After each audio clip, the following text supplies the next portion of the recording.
फातिमा शेख गुरु और हमारी तमाम असातिज़ा की बहनें हैं, उन्होंने अपने हाथ से ये चीज़ें तैयार की है, ठीक है।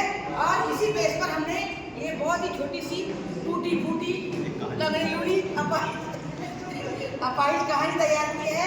बराए मेहरबानी तवज्जो फरमाएं कि एक शिकारी शिकार के लिए जंगल की तरफ रवाना हुआ।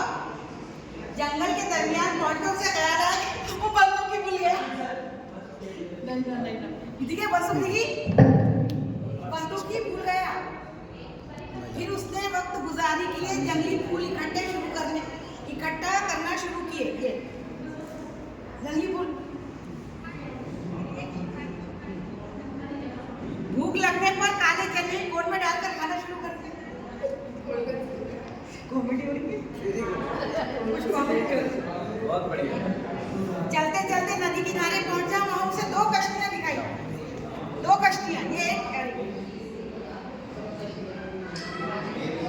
अभी वो किसी एक कश्ती से सफर करने के बारे में सोच ही रहा था कि एक आदिवासी ने उसे हाथ का पंखा बतौर तोहफा दिया।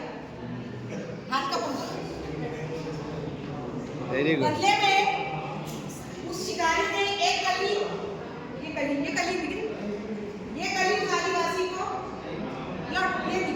इस तरह उसका सफर तमाम हुआ। ये बंदे कहानी। Very good.